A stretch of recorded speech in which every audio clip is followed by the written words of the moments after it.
Fala pessoal, estamos aqui para mais um vídeo. Meu nome é Arthur, eu sou analista de valores imobiliários e a gente vai falar sobre o resultado do Santander. Então, estamos na nossa cruzada para fazer o maior número possível de ativos aí, acompanhar, fazer análise nesse trimestre, tá? O Santander é um banco importante, um banco grande, mas ele acaba ficando quase 100 bi de reais no momento, mas ele acaba ficando em segundo plano quando a gente faz, né, os acompanhamentos, porque ele é refém, né, de ter no mesmo setor, no mesmo segmento, empresas muito comparáveis, né, bancos múltiplos, grandes e tudo mais. Três grandes bancos no mesmo setor que ele, né? Tem Itaú e o Bradesco e mais o Banco do Brasil, um banco aí que ainda com o controle do governo. E os três são muito bons. Então o Santander ele sempre sofre por isso, né? Ele acaba ficando ali e tal. Pô, né, para chegar a ponto de ter o Santander na carteira, eu vou ter os outros três bancos, mais o Santander, porque é difícil achar um negócio no Santander especial, falar assim, ó, vale a pena ter o Santander ao invés de Bradesco, de Itaú, de Banco do Brasil, né? Porque eles são muito parecidos mesmo, e acaba que Itaú e Bradesco são muito tradicionais, né? Muito antigos aí no Brasil, tem já uma evolução de muito tempo e tal, e o Banco do Brasil traz um negócio um pouco diferente, umas linhas de crédito, né, muito forte no agro, até um valor mais interessante aí para quem quiser correr um pouquinho mais de risco. Tá, e o Santander, né? O que, que ele tem de diferente? Mas eu vou escolher o Santander em detrimento de um dos outros três. Difícil achar. No geral, o Santander é um banco bem bom, tá? O pessoal ainda reclama um pouco das Units, mas, cara, esse segmento bancário ele é um pouco mais complexo desse ponto de vista acionário, por questões regulatórias, de controle, e historicamente ficou assim, tá? Então tinha muito banco que era Unity, na época Unibanco e tal, que é uma das formas de você garantir o controle, porque esse tipo de empresa tá, tem muita regulação sobre quem está no controle. Então, tipo, né, por isso que as empresas optaram por estruturas, por exemplo, como a Unity, para manter, né, um controle maior, e mesmo o Itaú e o Bradesco, eles não são novo mercado, né? Então, né, tem gente que chegou há pouco tempo no mercado, é investidor recente, torce o nariz. Cara, é um troço que veio assim historicamente e simplesmente ninguém vai mudar. Mas não tem nenhum grande problema de governança para você se preocupar, tá? Só porque foi sendo construído assim e agora os caras não vão mudar, tá? O Santander, em geral, ele é bom, né? Atualmente os números... Opa, pera só um pouquinho. Ajeitar. Atualmente os números estão sofrendo um pouco, então a gente já vai ver, tentar identificar o porquê. Eu até me surpreendi, achei que sofreu mais que deveria, porque ele tem uma característica que difere sim dos outros bancos, e aí pode ser bom, pode ser ruim, que é o seguinte: o Santander não tem frescura para ajustar o resultado, tá? Então, quando a gente, vamos botar lá no balanço, quando os caras passam por uma crise, o Itaú e o Bradesco em especial, eles são muito conservadores, eles provisionam bastante, né? Então, teve a pandemia, os dois bancos provisionaram muito e tal. O Santander, cara, não teve muita cerimônia, não. Então, o lucro de 2020, que foi o ano, o ano da pandemia do Santander, claro, foi abaixo de 2019, mas foi melhor que 2018, por exemplo. Então, os caras provisionaram ali só o que tinha mesmo e vamos tocando. Então, isso, tá? Esse tipo de comportamento, ele leva a você ter resultados melhores nesse momento aqui, por exemplo. Só que, por não serem super conservadores, agora que a gente está tendo aí um rebotezinho da pandemia, acaba sofrendo mais, tá? De uma maneira geral. Quer ver? Vamos dar uma olhada no resultado do Itaú, por exemplo. Como é que o Itaú se comportou nesse período? Então, em 2020, né, o lucro reduziu bem em relação aos anos anteriores. Foi um lucro maior, só que em 2012, tá? Por quê? Porque teve um provisionamento muito grande. Olha aqui, ó, 30 bi de provisionamento foi muito acima de qualquer outro ano. Então, o que aconteceu? Né? O Itaú construiu, vou dar um exemplo do Itaú, mas o Bradesco mais ou menos igual, tá? Construiu uma provisão gorda, né? Um colchãozão de segurança, e aí os outros anos mesmo, dificuldades, mesmo a gente voltando a ter PDD alta, o que acontece já não impacta tanto, porque você já está sentado em cima de um colchão de provisão grande, né? Então você vai acomodando com mais calma, né? Sem contar que o Itaú da vida, mesmo o Bradesco, soltaram as receitas aqui, cresceu bastante nesses últimos anos. Então é isso. Né, você viu, o Santander no ano da pandemia sofreu muito menos, mas agora está pagando a conta. Não botei o Bradesco aqui nessa comparação, porque o Bradesco é um caso à parte, né? Ele teve seus problemas aí pontuais. Deixa eu voltar para o Santander, né? O vídeo de hoje é Santander. Teve seus problemas de crédito, nessa soltada aí, né, de crescimento de crédito. O Bradesco perdeu um pouco a mão, então teve um resultado meio ruim, está se recuperando ainda. Tem vídeo do Bradesco aí no canal para vocês darem uma olhada. Mas eu estava querendo destacar só essa questão de comportamento. Então, o Santander vai ter períodos que ele vai performar melhor que os outros dois grandes bancos, vai ter períodos que ele vai pior, igual é agora. No longo prazo, a gente tem visto números bons, tá? A evolução no longo prazo do Santander está indo ok, não deve muito os grandes bancos, já chegou a ter um ROI assim bem forte, né, comparável com os outros. Então, é um banco bom. No longo prazo é legal, o momento não é o mais favorável. Só que o que eu acho é isso aí. Nossa, como é que você vai chegar a ter Santander na carteira, né, com as outras opções que você tem, né? Não tem nada de especial, de melhor assim. Vamos optar pelo Santander. É a minha opinião. Até você pode ver, mas em termos de valor e tal, se a gente for ver aqui, né, os price earnings da vida, cara, o Santander é o mais caro que tem, né? O Itaú e o Bradesco hoje estão mais favoráveis, então,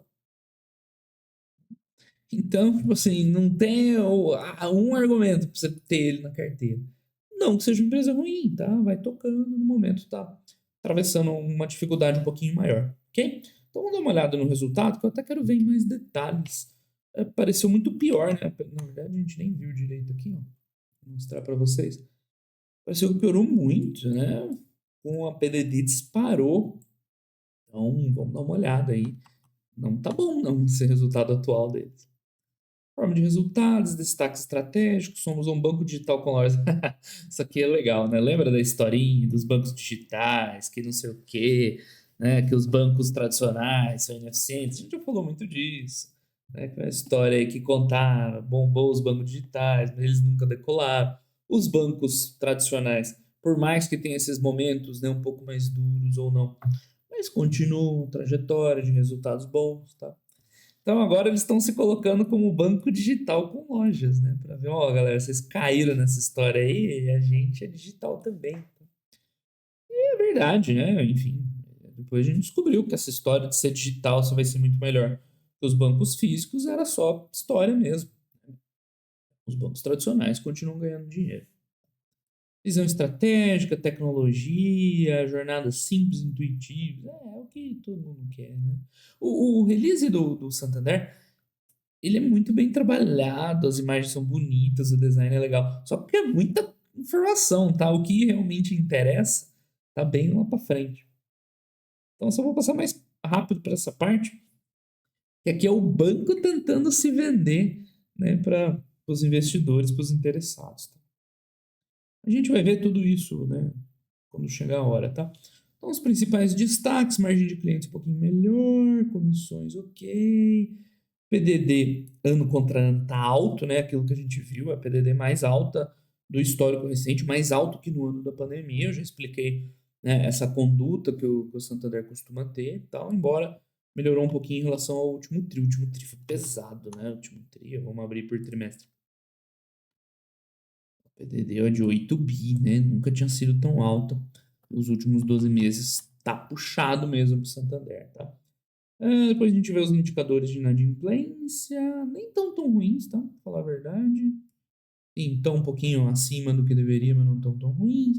As despesas estão indo mais ou menos naquela toada. Ela não está conseguindo controlar a despesa, mas não está descontrolando. Peraí, que pareceu contraditório o que eu falando. Ela não está conseguindo, tipo, cortar a despesa, manter despesa flat, que seria excelente. Mas não está subindo mais do que deveria, né? 8% ao ano, está até abaixo da inflação. Carteira de crédito segue crescendo mais ou menos. Eu até achei estranho como é que caiu tanto o lucro, né? Não parece ser tão ruim os números do negócio. Seletividade de crédito, observando melhora na PDD, inadimplência. Então, pelo visto, pelo que eu olhei assim por cima, eles estão sentindo os efeitos meio que parecido com o Bradesco, só com um pouco menos. O Bradesco sentiu mais.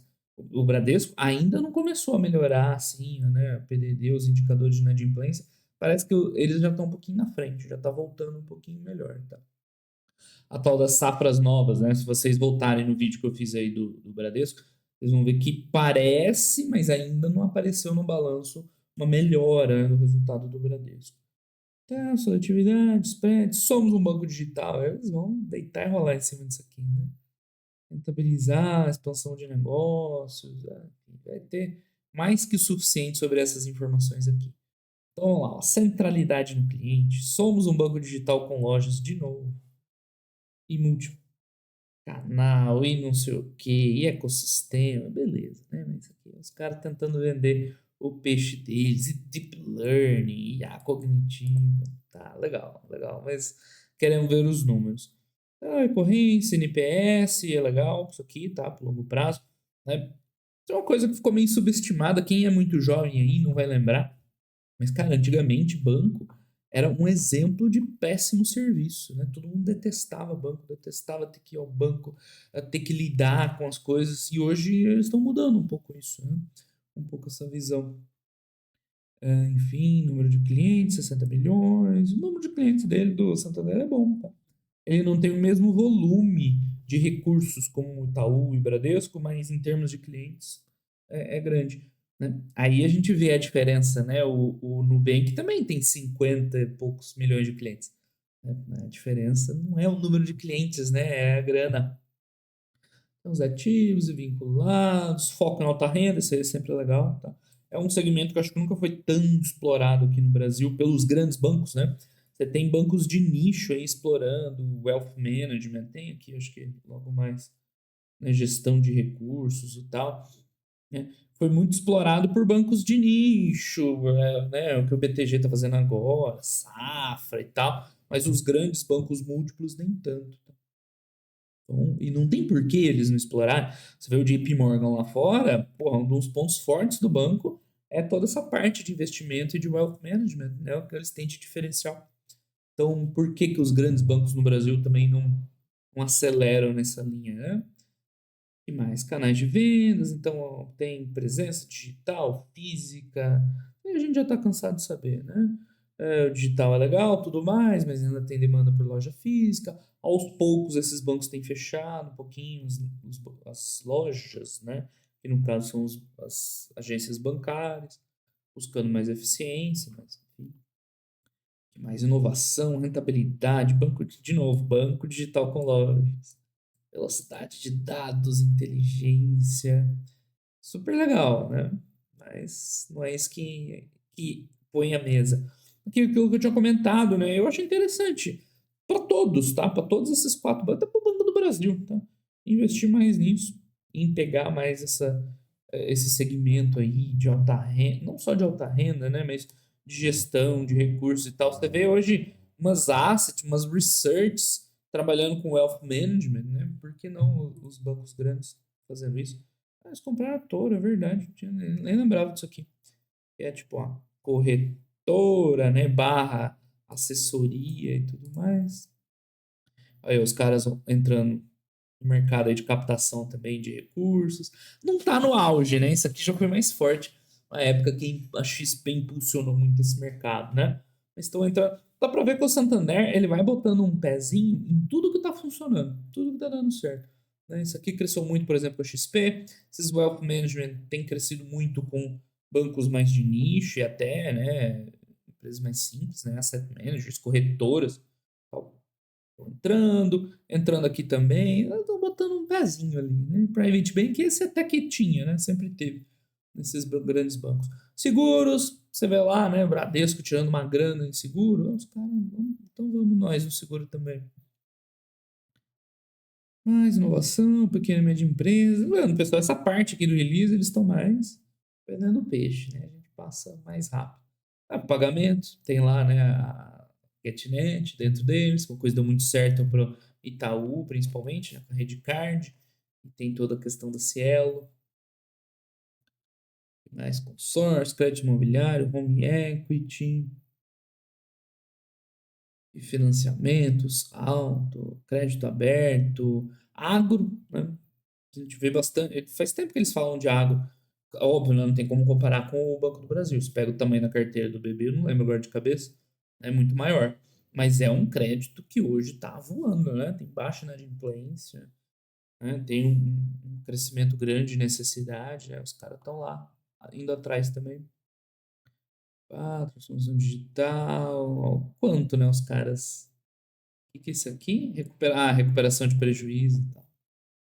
Credit score, tal, as pessoas, NPS, ESG. Resultado, agora sim, chegamos onde a gente está. Mas é interessante ver, né, que o Santander sempre vai atrás ali do que está dando certo para outras empresas. Bacana. Porque, claro, né, o que a gente quer ver são números no balanço. Bom, então, finalmente chegamos onde nos interessa. Vou aumentar um pouquinho o zoom. A gente volta para pegar o release inteiro, porque tá bem pequena essa tabela. É curioso que eles não colocaram um segundo TRI de 2022 para fazer a comparação, né? Mas, enfim. A gente vê, dá para ver aqui nos 6 meses, né? O primeiro TRI ele foi meio fraco, como a gente já tinha visto, mas dá para comparar aqui os 6 meses e ver. Então, em termos de margem financeira, né, a empresa não evoluiu tanto, isso aí a gente já tinha visto, que o Itaú cresceu muito mais as receitas e eles nem tanto, né? Não conseguiram crescer tanto, tá? Agora a PDD piorou muito, né? Então isso já impactou lá em cima uma piora importante no resultado. Porque a PDD deu uma piorada. Pelo que eu vi, os índices de inadimplência nem são tão ruins, mas a empresa, nesse caso aí, também já foi um pouco mais proativa, tá? Em termos das outras despesas, nada digno de destaque, né? Foi aumentando um pouco aqui e tal, né? Só que quando você já perde lá de cara lá em cima, fica duro. E eles têm uns lançamentos grandes aqui em outros, tá? É tipo uns passivos fiscais e tal, né? Provisão adicional, né? Então essa entrou por fora. Ah, não. Contabilizado no PCLD. Mas, enfim. Esse outros que melou o resultado do Santander, né? Difícil ver sem muitos detalhes aqui. Teve, né, a empresa explicou os efeitos extraordinários, mas o quanto isso, você tem que ver o quanto isso é recorrente, né? Quanto isso vai continuar e tal, vai assombrar a empresa daí em diante. Porque é isso aqui que está puxando o lucro para baixo. O lucro teria sido fraco, tá? Sem, vamos dizer assim, né? Com essa mesma linha aqui constante. Mas, tipo, caiu metade, né? Aí foi muito grande a queda por conta dessas linhas aí. Então é importante ver um pouquinho melhor isso aqui. Quem quiser acompanhar aí o Santander no detalhe, né? Pô, pra saber o que está acontecendo, né? Porque é essa linha aqui que pesou mesmo pro resultado. Eu, como é um banco que eu não tô tão de perto olhando, tenho interesse de ver mais para ver o que está acontecendo, para comparar com os outros e tal, né? Mas quem tiver o Santander, tiver interesse, dá uma olhada nisso aqui, porque isso que tá prejudicando mesmo o resultado. O resto está mais ou menos em linha, aumentou um pouco a PDD, acontece, né? Mas os custos aqui não tem nada demais acontecendo. Tá? Então, assim, não é que o negócio do banco está ruim. É igual o negócio do Bradesco está ruim. Né? Perder a mão. Aqui está um pouco pior, mas não está tão ruim como esse resultado aqui levaria a dizer, né? É um pouquinho melhor que o primeiro tri. O primeiro tri foi bem pesado de PDD e tudo mais. Mas, enfim. Pois é, essa PDD aqui, eles estão falando que está contabilizado, mas pelo visto não tá, né? Porque olha, eles estão lançando 6.7 aqui e o que a gente tem no Fundamentei é 8. Ó, o que a gente tem aqui é 6, enquanto aqui, bom, aqui tá batendo, né? Não sei, tem umas coisas extraordinárias aí. Por isso que o lucro despencou tanto, né? Bom, com o lucro despencando tanto, aí a gente tem uma explicação para o que a gente viu aqui do Santander estar com os múltiplos mais altos. Aí faz sentido, né? Tá com um lucro bem abaixo do que seria o normal do banco. Então, por isso que eu sempre falo, pessoal, ver os múltiplos é um negócio complexo. Você tem que entender tudo o que está acontecendo para aquilo fazer sentido. E o que a maioria das pessoas faz é o contrário, é só bate ao olho, vê o número e quer tirar conclusões a partir do número. É o contrário, você tira as conclusões da empresa e aí você contextualiza os números, ok? Então, agora faz um pouco mais de sentido isso, tá? Índice de eficiência deu uma piorada, deles era o melhor no mercado, era 30 e poucos por cento, era muito bom, deu uma piorada do ano passado para cá. Tá, o ROI caiu bastante com o lucro caindo. Enfim, aqui tem balanço patrimonial. Se a gente vê a carteira meio flat, né? As receitas não subiram muito. Mais alguma coisa aqui, ó. A inadimplência, de verdade, não tá ruim, tá? 3 ponto alguma coisa, é de boa. Dá para ver que a empresa foi um pouco mais proativa, né? Contrariando o que eu falei no começo do vídeo, né? Que normalmente, vocês viram, né? No ano da pandemia, eles só provisionaram o que tinha que provisionar mesmo, agora eles estão sendo mais proativos. Eles já aceleraram um pouco as provisões, mesmo, né, a gente vendo um índice de inadimplência que é até razoável, 3, tá? Para banco grande, múltiplo, então, ok. Eles têm, olha só o que eles fizeram. Outros índices deles mais precoces, né, inadimplência acima de 60 ou de 15 a 90, esses estão mostrando um cenário pior. Então é uma conduta bem interessante que eles estão fazendo, né? Ó, nos nossos indicadores, o indicador principal de inadimplência é esse aqui, inadimplência acima de 90. Como os precoces estão mostrando uma piora, a gente já correu e segurou. Tá? Isso eu acho bem interessante, né? Uma conduta bem legal. Mas tem mais para frente aí o índice em mais detalhes. Então, sobre margem financeira não tem muito o que comentar, né? Ficou mais ou menos flat. Eles estão tomando um prejuizinho também de operações com o mercado. Provavelmente deve ser meio parecido com o que está acontecendo com o Bradesco, tá? Porque ó, movimento na alta da taxa de juros, então eles tinham títulos lá, né, que tiveram impacto negativo por conta da dinâmica de juros. A gente já falou bastante lá do Bradesco. Provavelmente é o mesmo impacto aqui. Com isso aqui normalizando e revertendo, até que o top line deles não seria tão ruim, tá? Seria até melhor. Por isso que a gente viu meio flat, talvez, né? Por conta disso. De novo, né? Não acompanho o Santander tão de perto, mas né, dá a entender esse tipo de coisa. Então tem aqui o spread, né, as operações com o mercado. Também não tá espetacular, né? A margem com os clientes. Essa margem com o mercado aí tá pesando um pouco, ó, desde o ano passado, quando teve um movimento lá, né, quando o juro subiu, e aí provavelmente eles perderam na marcação ao mercado lá dos títulos de juro mais baixo. Agora estamos numa nova, né, uma nova tendência de queda.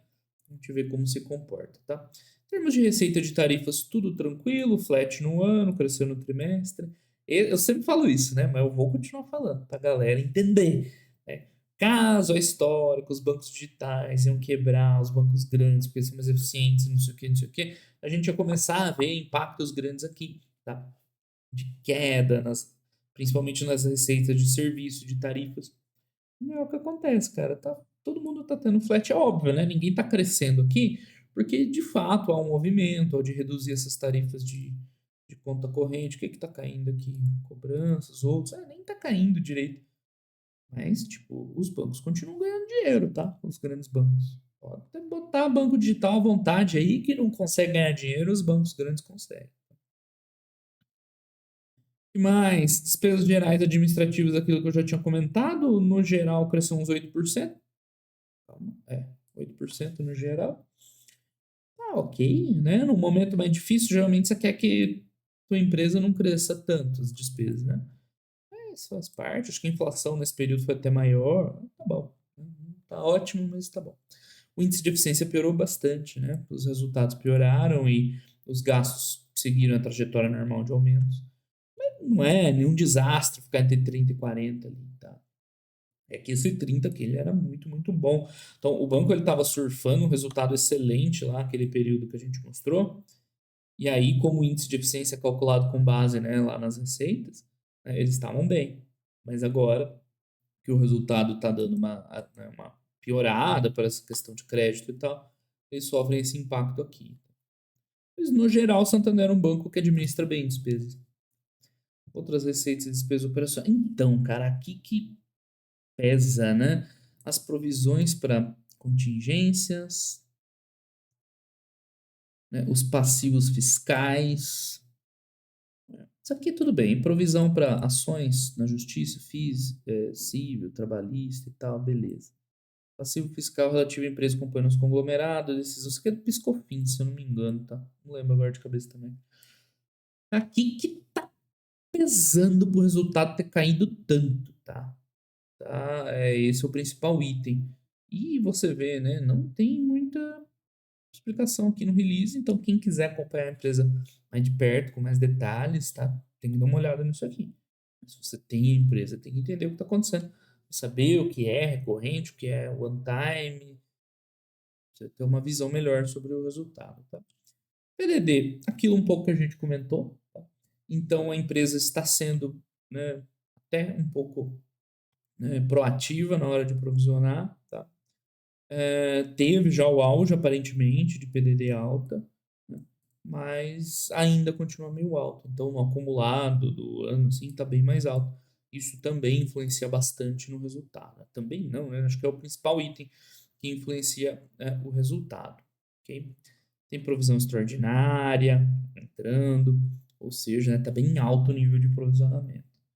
A inadimplência não está tão pesada, né? Mas a empresa está se adiantando e provisionando bem. Eu vejo com bons olhos, pelo menos. Aqui o tamanho da carteira, nada muito a comentar. Sabe, eles meteram carteira de crédito no meio da explicação. É a hora que a gente ia chegar, né, na inadimplência e tal, que talvez seja o mais importante para acompanhar. Meteram a carteira de crédito no meio. A carteira vai até aumentando. Crescimento crescendo um pouquinho. O que está crescendo mais aqui? Geral, né? Rural caiu um pouco. A gente teve uma safra mais fraca, né? Então, não sei, esperado. Crédito rural deles caiu muito, mas não é tão relevante, né? Não pesa tanto pro total. Carteira de pessoa física, financiamento ao consumo. Lembrando, ó, veículos é sempre um negócio mais interessante, porque você tem, né, o lastro, né, do crédito no veículo, né? Então, crédito de pessoa jurídica. Pessoa jurídica tem que ficar de olho, né? Na qualidade do crédito. Aqui a gente chegou, acho que no ponto principal do balanço, né? Que é a inadimplência. Eles estão mostrando a de 15,90 primeiro. Eu até achei legal, tá? Porque dá para ver que a empresa foi proativa. Então, tinha uma trajetória de crescimento dessa inadimplência, tava ficando meio esquisito, né? Os caras já começaram a tomar medidas para resolver, tá? Antes que se refletisse no índice, né, mais tradicional, que é o de 90. Claro, né? Já estava subindo e tal. Mas não é um valor alto esse 3% total. Você viu que o de pessoa física estava muito alto. Então, aqui eles tiveram um resultado meio do Bradesco, né? O Bradesco piorou bastante. E piorou um pouco, principalmente pessoa física, mas note que no PJ deles continuou 100%. Então foi mais pontual ainda, né? A desandada no Santander. Foi especificamente no crédito de pessoas físicas, já que pessoa jurídica está tranquilo. Então o total ele não chegou a ficar tão feio, né? Olhando aqui acima de 90, estava indo, né? Mas eles viram o PF subindo muito e tal, então já adiantar. Ok. Sente a dor agora, né? Mas no futuro dá uma melhorada. Então, o NPL Formation ou Creation, né? Depende como o banco apresenta e tal. Outro indicador aí de piora de crédito, né? Ó, soma da carteira baixada para prejuízo, com as variações de saldo, inadimplência e tal. Índice de cobertura continua alto, ou seja, não é um problema sistêmico grande, ele só está impactando o lucro, né, pelos valores provisionados. Carteira renegociada, né? Então aumentou um pouquinho, mas está no mesmo nível aí dos últimos resultados. Captação de cliente. Eu falei, tá meio fora de ordem, né? Fora de ordem lógica. Tava falando lá da PDD, aí vai para carteira de crédito. Aí inadimplência, captação de recursos. Mas tudo bem, aqui tá tranquilo. Evoluindo captação. Índice de Basileia, né? Mesmo com a pior e tal. Chega a ponto de piorar isso aqui e tal. O nível de capital dos bancos aqui no Brasil super tranquilo. Free float, blá, blá, blá. Esse é o free float total dela, é 9%. É baixo, né? O free float do Santander. Então, esse seja talvez uma das coisas que o pessoal não gosta também olhando a governança. Né? É baixo, mas o que a gente fala sempre de free float? Depende um pouco do tamanho da empresa. Então, se a empresa vale 100 bi de reais, mesmo 10% de free float, você não vai ter problema de liquidez, esse tipo de coisa, tá? É mais só uma insegurança aí quanto, né, os controladores e tudo mais, tá? Mas não que vai chegar a ter problema de liquidez. Você tem uma empresa pequena com free float baixo, aí tem outros riscos, tá? Que é um pouco menor. Mas é interessante, eu não lembrava que era tão baixo assim. Float é baixo, velho, do Santanderito. Emissão de proventos, resultado contábil, resultado de inicial, nossa senhora. Isso aqui o pessoal pergunta muito, né? O número que tem aqui no Fundamentei, pessoal, é o contábil oficial, tá? A empresa faz uns ajustes aí para representar um pouquinho melhor o resultado. Então, outros eventos. É, É isso, tá? O lance grande, o Santander veio ruim por causa dos outros, tá? Então, quem quiser acompanhar a empresa bem, tem que, ó, aqui tem um pouco mais de explicação. Avaliação de risco de perda como possível. Então, pelo que está aqui, né, tem um processo judicial de não sei o que lá, né, relacionado a fiscal, que quando troca esse risco de perda, né, de remoto para possível para provável, né, quando passa para possível você tem que provisionar em parte, tá? Opa, desculpa, não havendo necessidade de provisionamento, desculpa, né? Quando é possível para provável que você provisiona. O evento gerou um resultado inicial positivo, contabilizado, foi neutralizado para reforço de balanço. Pois é, boa sorte aí, velho. Tua missão é descobrir o que está acontecendo, né, com essa linha de outros e ver certinho, tá? Pra gente aqui, tá? Opa, vou voltar aqui primeiro, né? Pro nosso escopo aqui no canal, né? Vamos parar por aqui, porque já tem meia hora de vídeo, né? Por enquanto, esse é o nosso objetivo. Então é isso, pessoal. Santander, no geral, é um banco bom, tá? Não é um banco ruim. Tá vivendo um momento mais difícil, uma piora ali no crédito que a gente viu, que é meio que específico da carteira. Eu nunca escrevi comentário aqui. Que é principalmente carteira de pessoas físicas. Não foi nenhum desastre no geral o crédito, mas de pessoas físicas estava piorando a inadimplência, aumentou bem o provisionamento, a empresa está ali, né, administrando. Se fosse só isso, o resultado não teria piorado tanto, mas aqueles outros ali tem que ver direitinho, né? Tem que dar uma olhada para ver se tem alguma coisa mais importante acontecendo na empresa, tá? Então, o momento atual do Santander não é dos mais interessantes, tá? Piora principalmente na margem com o mercado, aumento de inadimplência de pessoas, crédito, pessoas físicas, né? Aqui eu escrevo simplificar. Inadimplência com pessoas físicas, consequente aumento no provisionamento. É importante acompanhar, né, os impactos de não. Tá em outros, né? Não quer dizer que é não recorrente, por isso que eu falei que tem que dar uma olhada, né? De eventos extraordinários, colocar assim. Na linha de outras despesas, né?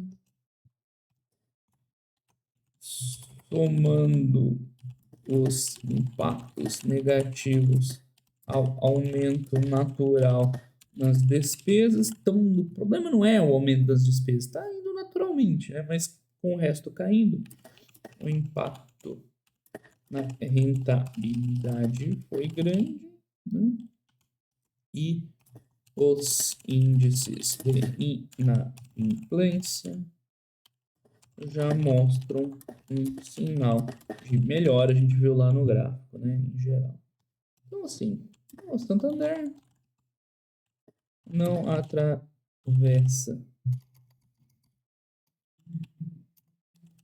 o melhor dos seus momentos, provavelmente devido a uma ressaca, botando entre parênteses, da postura que a empresa adotou durante a pandemia. Contudo, no geral, o Santander continua sendo uma boa empresa. Uma boa empresa, tá? Apesar de ter fortes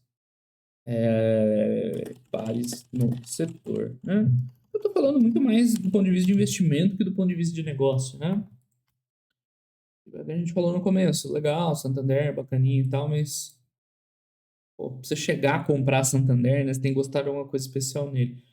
Cara, do conjunto da obra, né, dava até para pensar num 4, 5 Santander no geral, mas como atualmente o resultado tá bem feinho, né, deixa um 4 aí para ele, tá?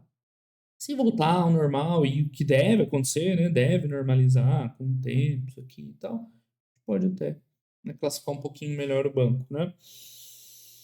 Não sei o que mais tem para ser dito, né? É isso. Acaba que nosso interesse de acompanhar o Santander é muito mais assim para ver como é que está o setor bancário, como é que um banco está lidando com isso, o outro e tal, né? Porque até hoje, apesar de ter períodos que eles entregaram um resultado muito bom, eu acho que as outras opções de banco, de grandes bancos, né, são melhores. Os mega bancos, múltiplos conglomerados financeiros são mais interessantes, qualquer um dos outros três, tá? Mas o Santander, no geral, não é um bom. Agora não é o momento ideal, então não é agora que você vai tentar inventar moda, né? Mas se quiser continuar acompanhando, a gente viu lá que eles sempre estão ali entrando em outras áreas que eles gostam. Eles não são tão conservadores, né, como Itaú e Bradesco, então, né, dá a impressão que eles têm mais vontade, assim, né, de inovar e tal. E quem sabe no futuro eles começam a entregar um resultado bom. Agora não é hora, né? Espera resolver isso aí, parar de aparecer questão recorrente, dar uma diminuída na PDD, o resultado vai melhorar bastante aí. Pode tentar avaliar aí, né, o ativo já pensando, né, numa tese de investimento ou não. Beleza, pessoal? Então, esse é o vídeo com a análise do resultado do Santander no trimestre. Então, um grande abraço aí para todo mundo e até os próximos vídeos. Valeu!